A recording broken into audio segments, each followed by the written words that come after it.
Yes, good morning to all students. Online classes में आपका स्वागत है। आज का ये जो वीडियो है ये इंग्लिश लिटरेचर्स के स्टूडेंट्स के लिए है।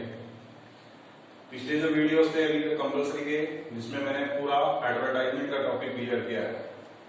अभी हाल ही में अपना स्कूल का आर्ट्स का रिजल्ट आया है, उसमें इंग्लिश लिटरेचर के बच्चों ने बहुत अच्छा परफॉर्मेंस आपने सोशल मीडिया के अखबार के माध्यम से देखा होगा कि बहन लेखा सोनी ने लिटरेचर में 100 में से 100, करीना योगी 99, उसके बाद कुमकुम गौड़ के 98 है, तानिया शर्मा के 98 है। कुल मिलाकर लिटरेचर के जो स्टूडेंट्स है 15 स्टूडेंट्स के 90 प्लस नंबर हैं। 92, 93, 95, 96 तक यतीन प्रधान है, सचिन सिंह है।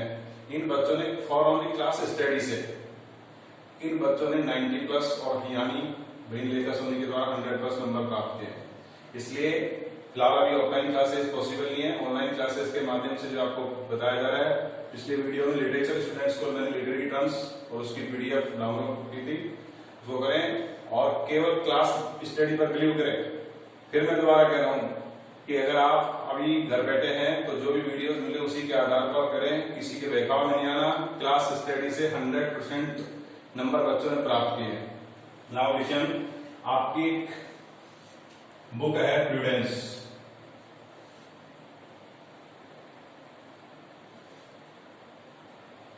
ये प्रूडेंस आपके 24 नंबर की है।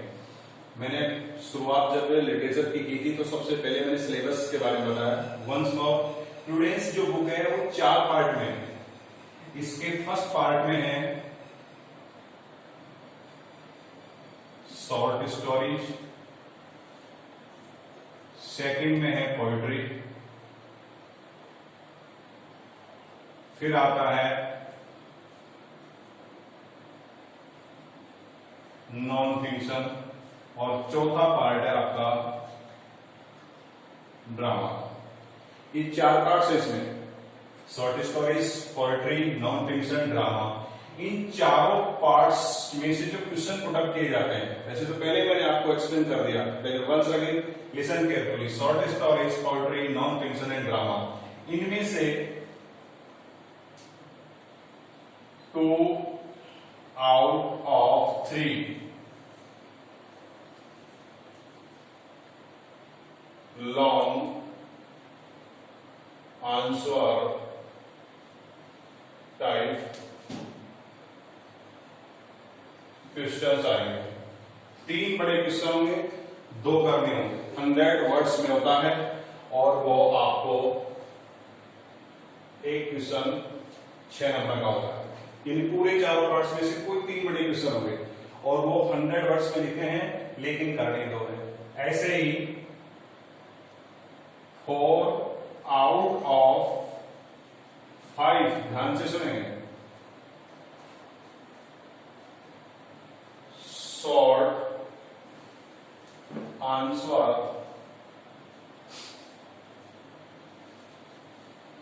टाइप क्वेश्चन 5 आएंगे करने 4। वर्ड लिमिट रहेगी 50 वर्ड्स। वो आपका एक क्वेश्चन रहेगा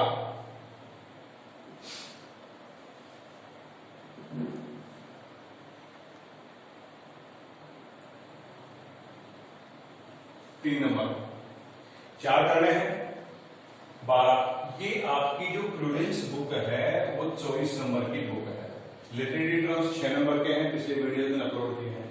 तो ध्यान से समझे प्रूडेंस क्लास में इसमें शॉर्ट स्टोरी है, इसमें पोइट्री है, इसमें नॉन फिक्शन के 4 लेसन है, 2 ड्रामा है, 10 पोइट्री है और 6 आपकी लगभग 5-6 आपकी शॉर्ट स्टोरी है।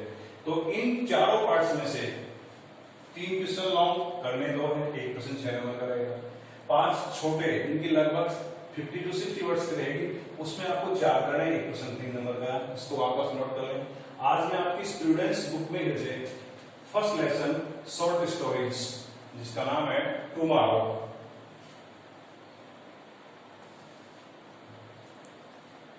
First short story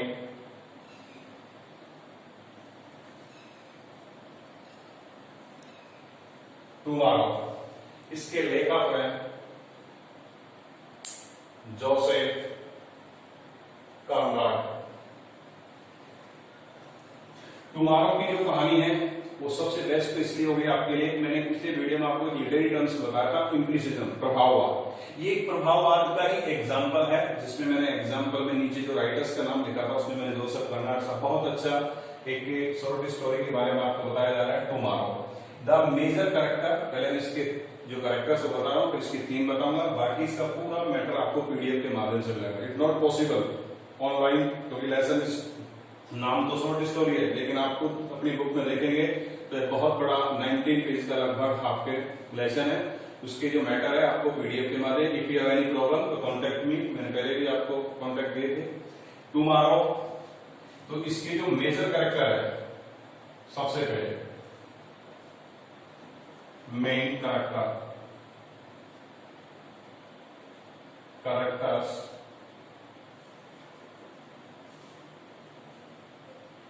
of the story.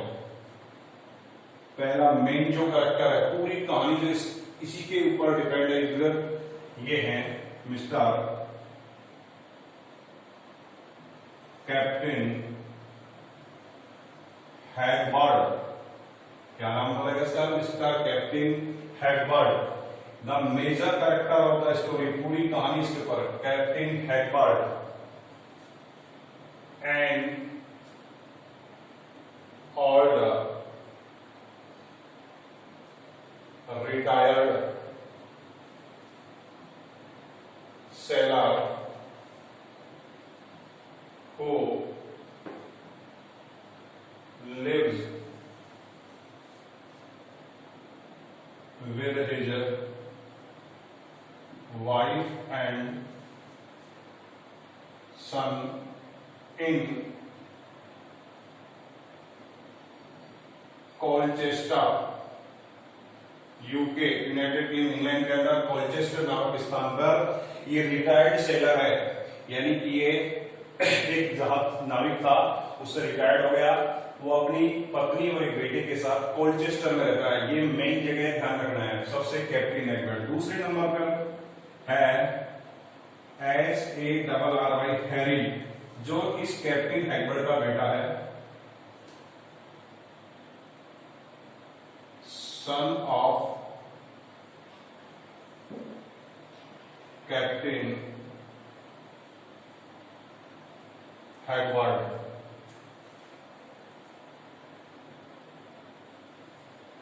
About 14 years old। बस ये दो मेजर इस पूरी कहानी के हीरो हैं, विशेष का ध्यान रखना है।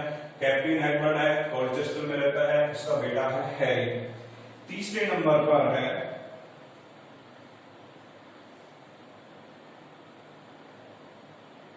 Mister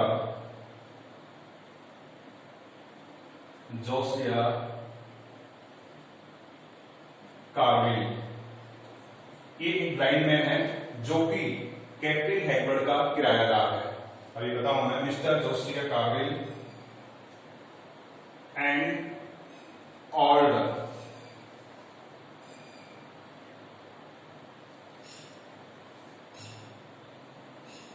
and order retired man of a ship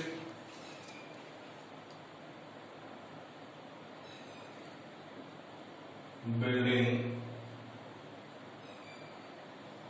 company. देखो ये भी रिटायर्ड है, and all retired man of ship building, जो कि जहाज निर्माता एक कंपनी है, वो जहाज चलाने का कार्य करता है। ये एक जहाज निर्माण कंपनी से ये रिटायर्ड है। और इसकी चौथा जो कैरेक्टर है वो एक तीसरे नंबर पे आता है माइनर कैरेक्टर के रूप में, और वो है miss Bessie कार्विल।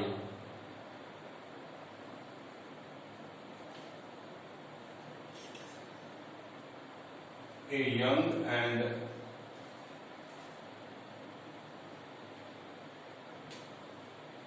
Beautiful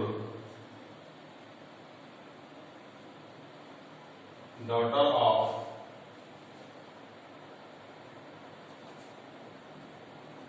जोसिया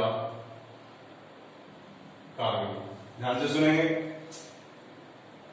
captain Edward and all retired sailor who lives with his wife and son in Colchester, एक पत्नी और बेटे के साथ कॉलचेस्टर में रहता है। हैरी कैप्टन एडवर्ड का बेटा है, लगभग 14 साल की उम्र का। मिस्टर जोसिया कार्विल, ये भी एक retired man of ship building company, जो जहाज निर्माता कंपनी से, और ये व्यक्ति अंधा है। कौन? मिस्टर जोसिया, जो किसका किराएदार है? कैप्टन एडवर्ड का। मिस बेसी कार्विल, एक कुंवारी लड़की, young and beautiful daughter of Josiah Carvil, ये इस अंधे जो व्यक्ति है उसकी बेटी है। यहाँ ये मेजर पात्र है, सबसे मेन है दोनों ये पिता और पुत्र। अब मैं आपको पूरी कहानी इन शॉर्ट बता रहा हूँ। टुमारो नामक जो कहानी लिखी वो जोसेफ कर्नाड ने लिखी है। ये एक शॉर्ट स्टोरी है, वो इम्प्रेसिज्म का उदाहरण है। मिस्टर कैप्टन हैकवर्ड नाम का जो व्यक्ति है वो कोलचेस्टर में अपनी पत्नी और बेटे के साथ रहता है बड़े आराम से। ये सेना से, उससे जहाज से रिटायर्ड एक सैनिक के रूप में, सेना जो नाविक है उसके रूप से रिटायर्ड पर्सन है। ये व्यक्ति बड़ा अनुशासन प्रिय है कैप्टन हैकवर्ड, बहुत ही स्ट्रिक्ट डिसिप्लिन पर्सन। ये अपने बेटे को एक अनुशासित रूप से जीवन जीने के लिए प्रेरित करता है। लेकिन हैरी नाम का जो बालक है वो बचपन से ही एक बैड कंपनी में फंस गया, इसलिए उसको इस तरह का जीवन पसंद नहीं है। वो अपना एक स्वतंत्र जीवन जीना चाहता है। तो अपने पिता के कठोर अनुशासन के कारण ये हैरी नाम का लड़का 16 वर्ष की उम्र में, लगभग 14 साल का था वो, और आज से लगभग वो कहता है 16 वर्ष पहले जब ये कहानी लिखी, वो अपना पिता का घर छोड़कर चले जाता है अपने पिता के कठोर अनुशासन प्रिय व्यवहार के कारण। और जब ये घर छोड़ के चला गया तो दोनों पति पत्नी, कैप्टन हैकवर्ड और उसकी पत्नी, बहुत परेशान हो गए। उन्होंने दुनिया भर के लोगों से पूछताछ की, यहाँ तक कि इंग्लैंड का एक जो लंदन का जो अखबार चलता था, उस डेली नाम का जो अखबार था टाइम्स, उसमें उसने अपना पब्लिक किया कि मेरे बेटे के बारे में उसने अपनी खूब जानकारी दी, ताकि कोई भी इसके बारे में बताएगा उसको अच्छी नाम दी जाएगी। लेकिन उसके बारे में कोई पता नहीं चलता। तभी इस पीड़ा से कैप्टन हैकवर्ड की जो पत्नी है वो बहुत ज्यादा व्यथित हो गई, और वो इस बात को सहन नहीं कर सकी और वो इस दुनिया से चल बसी। कैप्टन हैकवर्ड ने तो जैसे तैसे अपना हिम्मत बनाए रखी, लेकिन उसकी वाइफ एक्सपायर हो गई अपने बेटे के दुख में। तभी कुछ लोगों ने, जब कैप्टन हैकवर्ड के उस एडवर्टाइजमेंट को देखी जो अपने बेटे के लिए कहा था कोई भी इसके बारे में इन्फॉर्म करेगा उसको अच्छी नाम दूंगा, तो वहां कुछ शरारती लड़कों ने एक झूठा पत्र लिख करके, एक मैसेज करके कैप्टन हैकवर्ड को लिखा कि हमने आपके बेटे हैरी को कोलेब्रुक, ये अमेरिका में है, ध्यान देंगे, ये कोलचेस्टर रहता है, दोनों नामों में काफी कंफ्यूज हो जाते हैं, और उन एक फेक न्यूज दी कि आपके बेटे को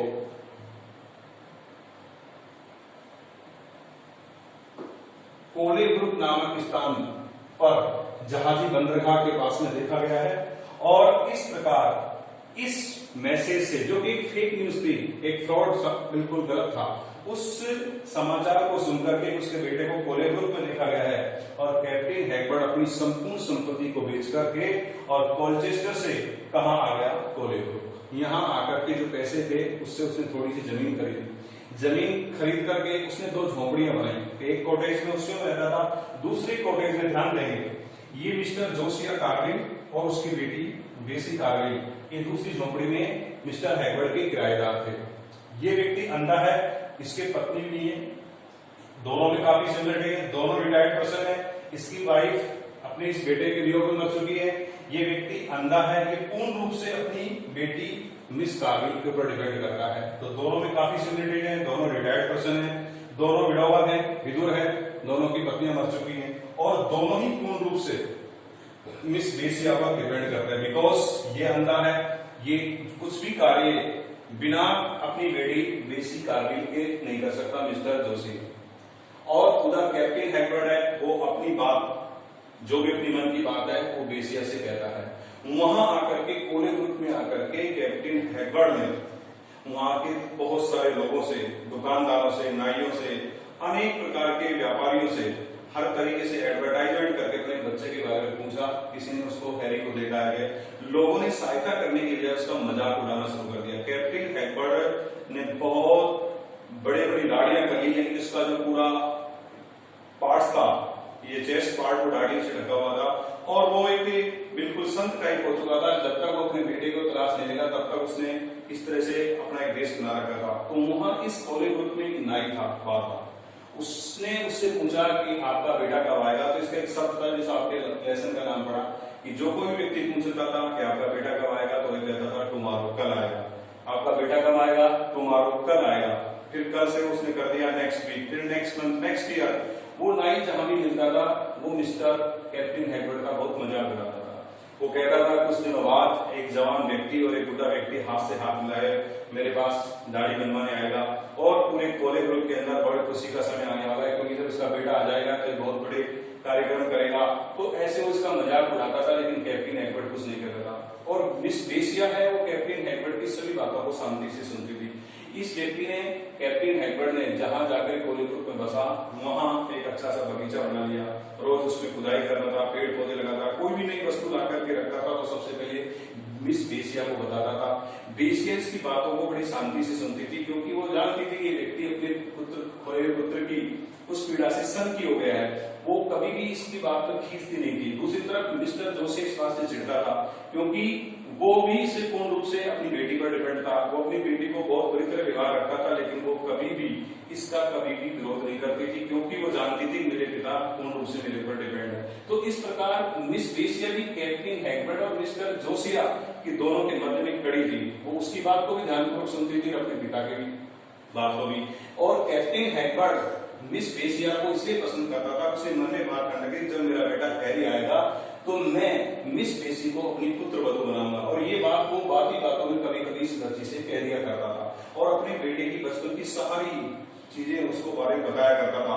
जो भी नई वस्तु लाता था वो मिस बेसिया को सबसे पहले बताता था, मैं आज ये लेके आया हूँ। इस प्रकार वो जगह जगह भटकता हुआ घूमता था कॉलेज ग्रुप में।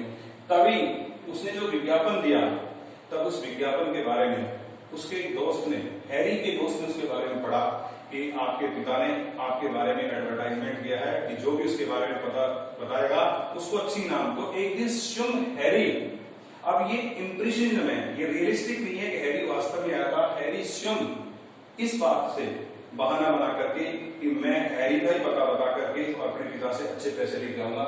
हैरी बाई ट्रेन वहां कॉलेज ग्रुप पहुंचता है। वो जितना भी पैसा कमाता था वो घूमकर जीवन जीता था, वो एक स्वतंत्र जीवन जीता था, इतना ही पैसा कमाता था, प्रतिदिन उसको खर्च कर देता था। तो कुछ पैसे तो उसने किराए में खर्च कर दिए, कुछ पैसे उसकी दाढ़ियां बढ़ी हुई थी, अपने पिता के पास आने से पहले उसने दाढ़ी बनी, उसके पास कुछ नहीं बचा हुआ था। जब वो एक दिन आकर के कैप्टन हैगबर्ट के बाड़ी के सामने, उस झोपड़ी के सामने खड़ा हुआ था, तो उसने जोर जोर से चिल्लाकर कहा कि मुझे लगता है कि आप कैप्टन हैगबर्ट है। कैप्टन हैगबर्ट फावड़े से कुछ उठाली से अपने खेत में कार्य कर रहा था। उसने उसकी तरफ ध्यान नहीं दिया। ये लड़का चल करके और कैप्टन हैगबर्ट के पास पहुंच गया और उसने उससे कहा कि लगता है कि मुझे आप कैप्टन हैगबर्ट है। उसने कहा हाँ मैं कैप्टन हैगबर्ट हूँ, आप अपने बेटे के बारे में रोज कुछ एडवर्टाइजमेंट करते हैं, मैं आपके बेटे के बारे में कुछ जानता हूँ। उसने कहा कि वो मेरा बेटा तो कल आएगा, तू जा, मुझे तेरी बात नहीं सुननी है। उसने उसकी तरफ ध्यान तक नहीं दिया, शकल तक की, लेकिन हैरी बार बार कहता रहा कि अगर आप मेरी बात को ध्यान से सुने तो मैं आपको आपके बेटे के बारे में बता सकता हूँ। जो बात लिखी गई है पाठ के आधार पर, तो ऐसा कहा जाता है कि हैरी वो स्वयं ही था और वो कैप्टन हैगबर्ट से केवल पैसे ऐंठने आया था कि मैं केवल आपके बेटे के बारे में बताऊंगा। ताकि उसने जो एडवर्टाइजमेंट दिया था उसमें उसने लिखा था कि अगर कोई भी आकर मेरे बेटे के बारे में मुझे सूचित करेगा मैं उसको अच्छा इनाम दूंगा। हैरी ने देखा कि इस बुढ़े व्यक्ति ने तो आज भी वही सन की है, ये तो अपनी उसी बात पर कायम है, किसी बात पर को सुनता नहीं है। तो पड़ोस में बेसिया कार्विल नाम की जो लड़की रहती थी उसने उसको देखा। वहां जाकर उसने हैरी ने उससे बातचीत की। तो हैरी जिस तरह से बातचीत कर रहा था, जिस लहजे से बातचीत कर रहा था, उससे वो मन में ये बात जान गई कि ये कैप्टन हैगबर्ट का बेटा हैरी है। और उसने अंत में इस बात को स्वीकार किया कि मैं ही इसका बेटा हैरी। तो कहती है वो आपके लिए तो इतना परेशान है, वो आए दिन लोगों से कहता है मेरा बेटा कल आएगा, मेरा बेटा कल आएगा। उसने कहा लेकिन वो मेरी बात सुनने को तैयार ही नहीं है। बेसिया ने उसको समझाया कि बहुत परेशान है, इसलिए वो सुनना नहीं चाहता, लेकिन कुछ दिनों में स्थिति ठीक हो जाएगी, आप यहीं रुकिए, आपके पिता को मैं समझाऊंगी। लेकिन हैरी है, उसका मकसद केवल पैसा ऐंठना था। वो तो केवल ये कहना चाहता था कि मैं आपके बेटे के बारे में जानता हूं, ऐसा कह करके अपने पिता से बहुत सारे, क्योंकि उसने जो शैली अपनाई थी वो एक स्वतंत्र जीवन शैली थी। वो एक स्थान पर कभी नहीं रुकता था, वो किसी के बाध्यकारी जीवन नहीं जीना चाहता था। इसलिए उसने, हैरी ने बेसिया से भी ये कहा कि बड़ा मुश्किल है मेरे लिए ठहरना, और उसने बेसी से भी कुछ पैसे मांगे। लेकिन अंत में राइटर ये कहता है कि ये केवल बेसिया का मति भ्रम था, उसने हैरी को नहीं देखा। इसे कहते हैं इम्प्रिसिजन। तो कैप्टन हैगबर्ट नाम का जो व्यक्ति था वो बहुत स्ट्रिक्ट पर्सन था, उसके कठोर अनुशासन से उसका बेटा कौन था, हैरी, वो कहां से चला गया था, कोलचेस्टर से, और कोलचेस्टर से चले जाने के कारण उसकी पत्नी एक्सपायर हो गई। लोगों ने गलत सूचना दी, एक गलत सूचना के कारण उसने कोलचेस्टर से सारी संपत्ति बेच करके कहां के बस गया, कोलेब्रुक में। कोलेब्रुक में बहुत सारे लोगों से पूछता है, लोग उसका मजाक उड़ाते हैं। यहाँ आकर के उसने जो जमीन इसमें 2 झोपड़ी बनाई, उसके एक में सिम रहता था, दूसरे में जोसिया कार्विल जो एक अंधा व्यक्ति है, उसकी एक बेटी है बेसी, वो साथ रहती थी। बेसिया हमेशा कैप्टन हैगबर्ट की बातों को बड़ी सही तरह सुनती थी, कि वो जानती थी अपने बेटे के कारण बड़ा दुखी है। उधर जोसिया कार्विल भी पूर्ण रूप से डिपेंड था अपनी बेटी पर, क्योंकि वो अंधा था, भोजन का एक निवाला भी बिना अपनी बेटी की सहायता से नहीं कर सकता था। इसी प्रकार ये कहानी बाकी इसके पूरी PDF मिलेगी आपको, और कोई प्रॉब्लम हो तो मैंने आपको बताया कि 9166308682 पर लिटरेचर स्टूडेंट्स कॉल कर सकते हैं, और कोई प्रॉब्लम है तो पूछ सकते हैं।